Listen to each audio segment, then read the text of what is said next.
Bonjour à tous, on se retrouve aujourd'hui 11 avril 2025 et dans pas mal de mes commentaires sous mes dernières vidéos, eh bien vous m'avez demandé de réagir sur, l'état actuel de la bourse.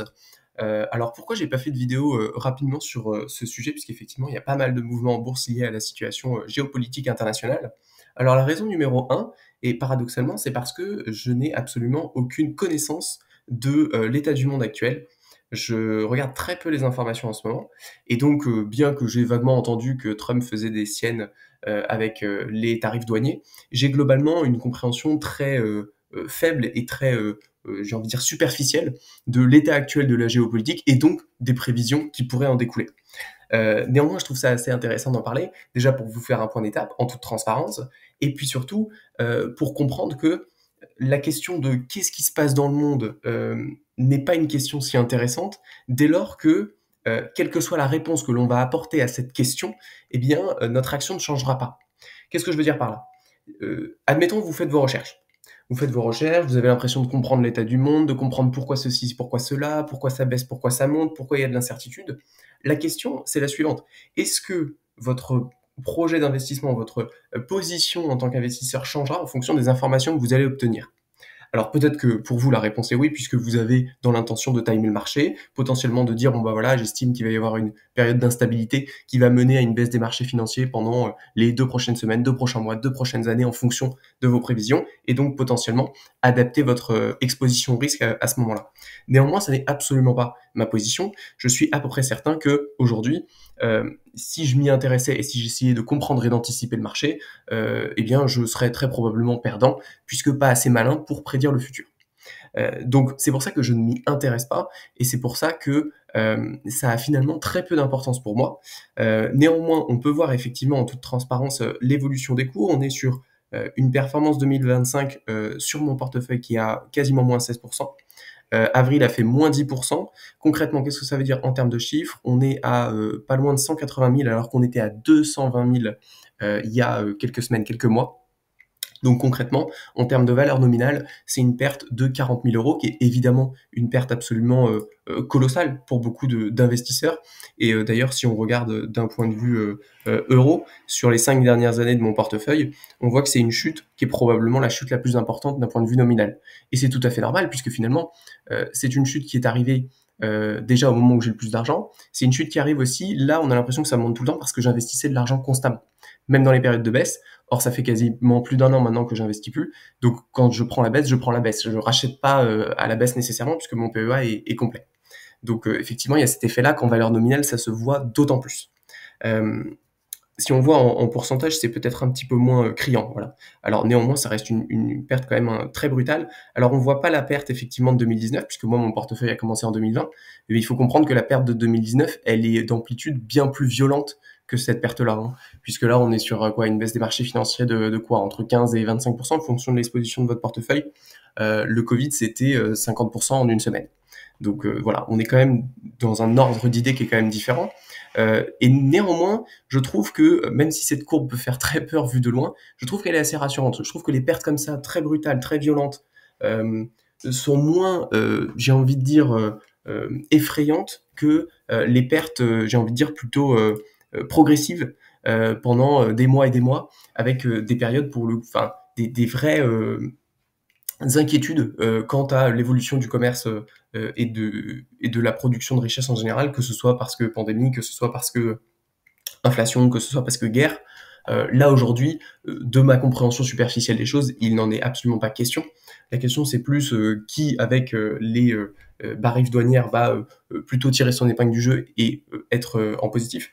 Néanmoins, si vous êtes exposé internationalement comme moi, en fait, peu importe que ce soit, c'est un jeu à somme nulle. C'est-à-dire que si c'est les États-Unis qui tirent leur épingle du jeu et que vous avez des États-Unis dans votre portefeuille, c'est pas un problème. Si c'est l'Asie, si c'est l'Europe, du moment que vous avez un petit peu des pôles mondiaux, bon, la question des barrières douanières ne devrait pas poser un problème autre que, bien évidemment, la réduction globale de la production de richesse par la réduction de la spécification.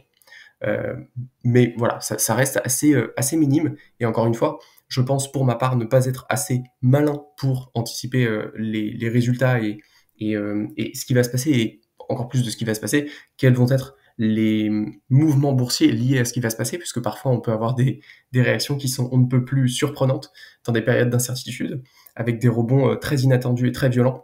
Donc pour l'instant, bien évidemment, je reste investi à 100%. Je continuerai de vous faire un point d'étape de temps en temps pour que vous voyez à quoi ça ressemble.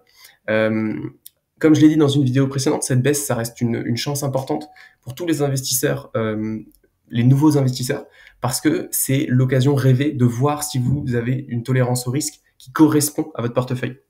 Honnêtement, moi, j'avais pas ouvert mon portefeuille depuis des semaines. Là, je le découvre avec vous. Et ça m'inquiète absolument pas. Ce n'est même pas une question que je me pose.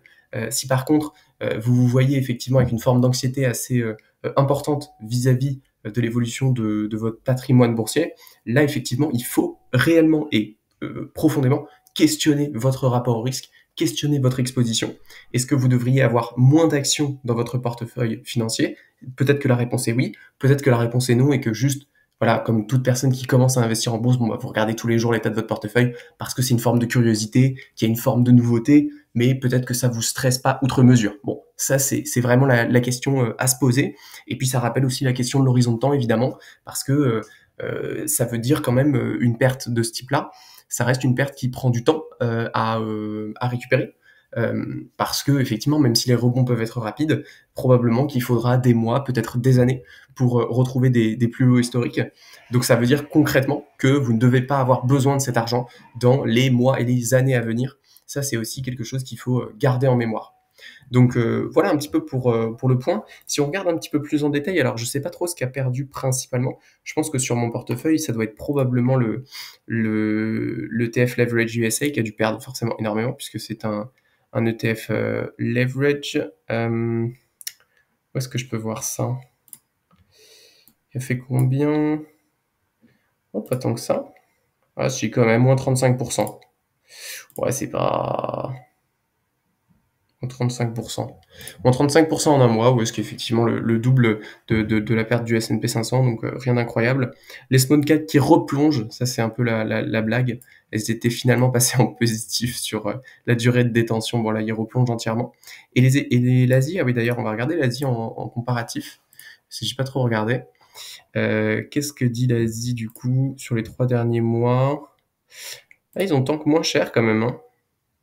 Ils ont perdu 10 quoi. Ils ont perdu 10 alors que les États-Unis ont plutôt perdu dans l'ordre du 15-20 quoi.